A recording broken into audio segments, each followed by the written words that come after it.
Bonjour les cancers, j'espère que vous allez bien. Je suis heureuse de vous retrouver pour un tirage général du mois de mars 2021. Donc ce tirage est valable pour les signes solaires, pour les ascendants et pour les signes lunaires en cancer. Bien évidemment, vous prenez ce qui fait écho avec votre réalité et vous laissez de côté le reste. Voilà, donc pour cela, j'ai utilisé le tarot Everyday Witch de Deborah Blake. Pour le mois de mars, j'ai eu envie de procéder de la façon suivante. Ici à gauche, ça va correspondre au présent, hein, à tout ce que vous avez acquis par les expériences du passé. Ici, c'est le point de bascule, le point de transition pour aller vers ma droite, qui est le futur, ce vers quoi aller, ce qui est en train de se manifester, le futur proche en fait, hein. Voilà, donc on regarde tout de suite les énergies pour les cancers mars 2021.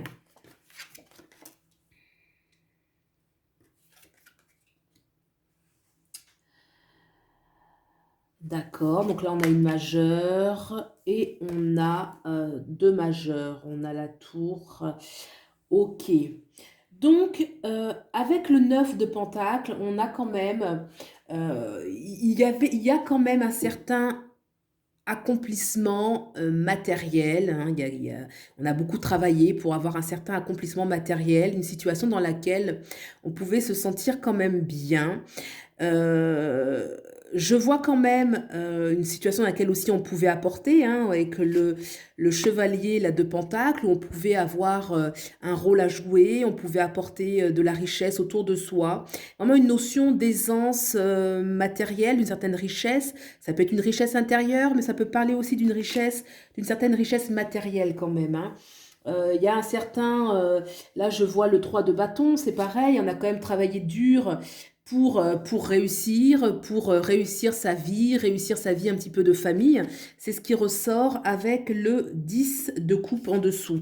Bon, alors, ce qui se passe, pourtant, on a deux majeures et pas des petites majeures. On a la tour ici. Donc, la tour, c'est une expérience qui annonce toujours la fin de quelque chose, hein. La tour plus en dessous la mort parle clairement pour certains, d'accord, hein, c'est bien, comme je l'ai dit, prendre ce qui fait écho. Il y a quand même une énergie où les choses peuvent, ce qu'on avait, nos repères, peuvent changer. Il y a quand même une perte de repères qui peut être psychologique bien sûr, mais qui peut être aussi matérielle. Il peut y avoir quelque chose qui s'effondre. Peut-être que ce qu'on avait, ce sur quoi on était assis, ce sur quoi on fonctionnait auparavant, est en train de changer. C'est un changement, ça ne veut pas dire qu'il est négatif, mais en tout cas, il est un petit peu brutal. Voilà, il y a une notion un petit peu de brutalité où les choses vraiment arrivent brutalement et de manière très accélérée, hein. Il y a cette notion quand même de choses qui changent, des repères qui changent.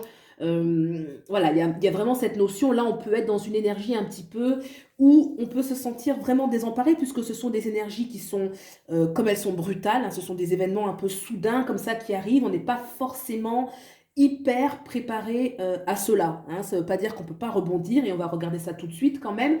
Il y a quand même cette notion de brutalité, de des choses qui arrivent soudainement et qui prennent une direction assez radicale, hein. La tour avec la mort, donc le fait qu'il y ait les deux comme ça à côté, ça veut dire que clairement, il y a des choses qui sont en train, dans nos repères, de s'effondrer, de changer, un changement radical. Voilà, qui peut être vécu comme effectivement un effondrement. On regarde le point de bascule. Bon, eh ben, regardez le point de bascule.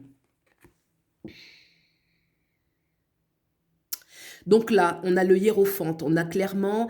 Le hiérophante va nous parler quand même d'une notion de... Le hiérophante nous parle bien sûr d'un besoin de recueillement. Il y a vraiment un besoin d'aller s'extirper, j'ai envie de dire, de tout ce qu'il y a autour de soi. C'est pas fermer les yeux sur ce qu'il y a, hein, mais c'est en tout cas un besoin d'isolement, c'est le mot, hein, besoin d'isolement. Pourquoi? Parce qu'on va aller chercher à l'intérieur de soi d'autres ressources. Jusque-là, on a fonctionné d'une façon, ok, ça marchait. Sauf que là, il se passe tellement des choses qui nous dépassent en fait, hein, parce que la tour avec la mort juste en dessous, voilà, la mort c'est toujours la fin de quelque chose, hein. C'est pas la mort physique, mais c'est la mort, c'est la fin d'un cycle en fait, hein. Donc là, le hiérophante appelle et c'est une carte majeure. Donc là, on a des énergies quand même qui sont fortes, hein, qui viennent vraiment donner le ton au jeu. Le point de bascule, ce qui va amener, c'est vraiment cette énergie de savoir se recueillir, de prendre le temps de se recueillir. Là, on a quelqu'un qui médite, hein, quelqu'un qui est en train de faire une méditation. La méditation, elle change une personne à une autre. Pour certains, ça va être de partir dans la nature, de se faire du bien, mais de prendre quand même du recul, hein. Il y a la notion de prendre du recul. Des fois, ça peut être d'être avec certaines personnes, à condition qu'on ne soit pas tourné vers l'extérieur, hein. Vraiment se faire du bien. Ça peut être d'autres personnes parce que je vois quand même que les personnages là sont trois et qu'il peut quand même y avoir un échange, hein, la notion d'isolement, mais pas seulement. L'isolement parce qu'en fait c'est le recueillement, hein, c'est le mot plutôt, recueillement, se recueillir à l'intérieur de soi.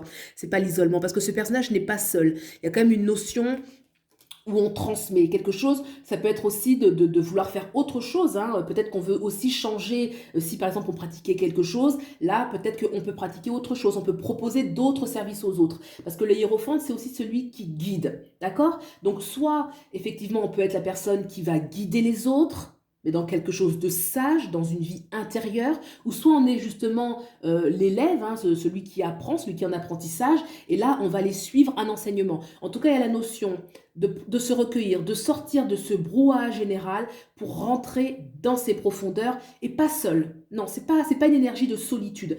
Là, l'ermite, dans ce cas-là, il n'est pas seul, il est quand même accompagné. On va regarder vers quoi aller. Et oui, alors, 5 d'épée, d'accord.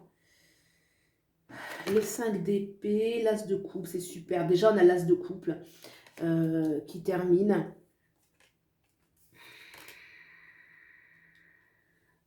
Avec la lune, d'accord. Donc l'as de coupe et la lune, ouais, ça, écoutez, le jeu déjà, là on a une carte majeure, la lune, l'as de coupe, regardez l'as de coupe. Je vous la montre tout de suite parce que comme on a quand même eu la tour et la mort, là, on va regarder tout de suite comment ça se termine. L'as de coupe, ça nous parle toujours d'un bien-être, hein, le bien-être tout azimut, c'est-à-dire voilà, le bien-être intérieur, l'abondance, l'abondance d'émotions, l'abondance d'expériences. Donc déjà, voilà, il y a il y a quelque chose qui se met en place. Avec le 5, donc ce point de bascule, avec ce recueillement dont je parlais, on a le 5 de bâton. Ok, donc le 5 de bâton va nous parler dans ce cas-là, regardez, on voit un peu une assemblée où on semble un petit peu, chacun est sur son point de vue, on essaye quand même chacun est sur sa position, d'accord, c'est bien beau, sauf qu'en attendant, regardez la marmite, et ben ça bout, et elle est en train de déborder. Donc là, ça peut annoncer quand même certaines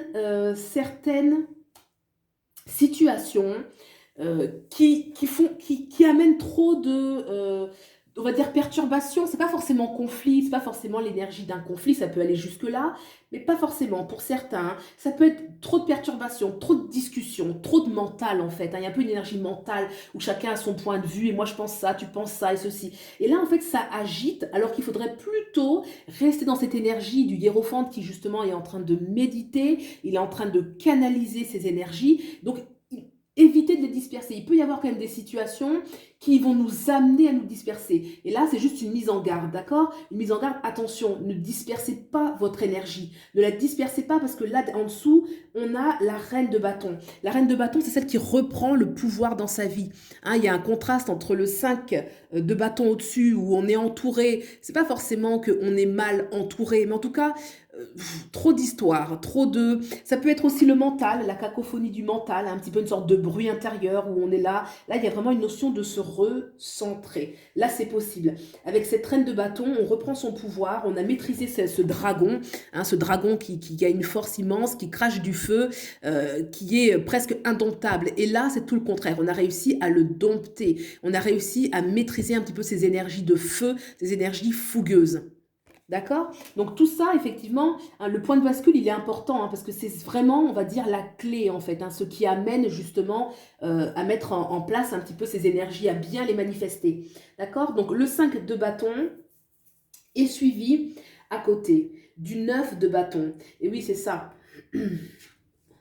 C'est marrant parce que là, on a quand même 4 bâtons, hein. Il y a vraiment la notion, avec les bâtons comme ça, là, de reprendre d'être aux commandes de sa vie. Vous voyez? Un petit peu cette notion d'être aux commandes de sa vie. Alors que là, on pourrait avoir l'impression qu'on est en train de le perdre, hein, avec cet écroulement, mais là, il y a vraiment la notion de reprendre le contrôle de sa vie. Vraiment, la baguette, c'est un petit peu la baguette du magicien, hein. Ça, c'est le tarot Everyday Witch, donc c'est tous les jours, si je traduis, c'est tous les jours sorcière. Alors, sorcière bienveillante, bien évidemment.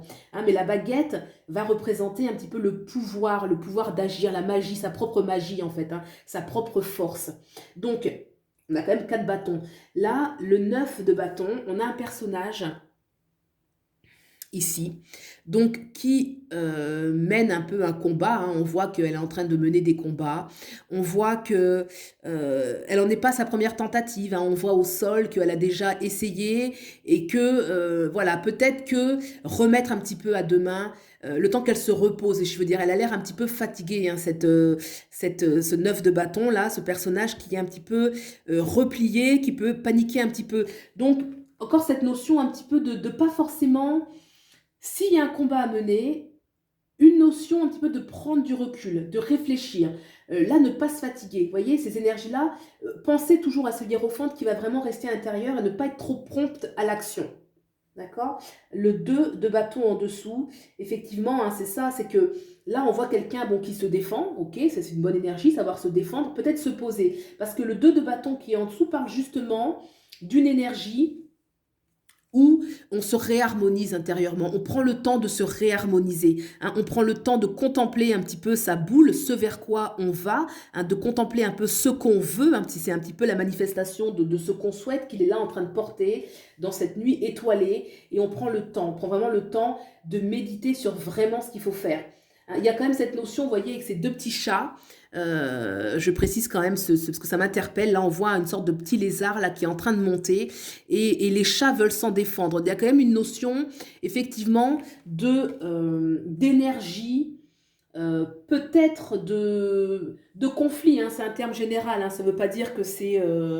faut pas forcément entendre conflit est égal à guerre. Hein, j'irai peut-être pas jusque-là, mais de savoir un petit peu raison garder et garder son calme, plutôt vraiment être dans une énergie de recentrage, qu'on peut être happé par des situations qui vont suractiver un petit peu l'autodéfense, suractiver la réaction, les réactions émotionnelles, un petit peu d'être trop sur la réaction, alors que là c'est plutôt un appel à prendre son calme. Ok, là c'est une situation qui est difficile, il faut être réfléchi, il faut être posé, il faut rééquilibrer les énergies à l'intérieur de soi. Le 2 de bâton, c'est vraiment l'harmonie, hein. Le 2, c'est un chiffre où on doit s'harmoniser, hein. Prendre le temps quand même de se poser et de réfléchir à vraiment ce qu'on veut et de ne pas être à l'affût comme ça des réactions. Il y a un peu cette énergie-là qui peut, cet emballement émotionnel, hein, parce qu'il y a c'est ça, un emballement émotionnel qui peut justement venir d'une situation qui est difficile à vivre. Alors, ça termine avec l'as de coupe. Alors l'as de coupe, comme je vous disais tantôt, l'as de coupe nous parle quand même, derrière, si on arrive justement à canaliser toutes ces énergies qui nous happent en fait, hein, ce mental qui est happé par toutes ces choses à gérer, il y a quand même un renouveau émotionnel avec l'as de coupe, un renouveau émotionnel très profond qui se met en place. Et c'est l'as de coupe en plus, il y a une notion quand même de grâce de la vie, de quelque chose qu'on peut recevoir, hein, la vie qui peut nous offrir des belles choses. L'as de coupe parle d'un potentiel, c'est comme si on avait avec l'as de coupe tous les éléments en fait pour être heureux, hein. L'as de coupe nous parle que voilà, on va se sentir plus apaisé une fois qu'on va réussir à prendre de la hauteur, à ne pas rentrer en fait dans tous ces jeux conflictuels qu'il y a, à aller trouver en soi quelque chose de beaucoup plus profond et quelque chose de beaucoup plus fertile, hein. On a cette coupe qui est pleine d'une eau qui jaillit sur terre et qui va justement porter ici des fruits. D'accord? Donc il y a vraiment cette notion quand même de voilà, quelque chose de bienheureux qui arrive. Derrière tout ce brouhaha émotionnel, d'autres émotions plus profondes et plus riches vont émerger. D'accord?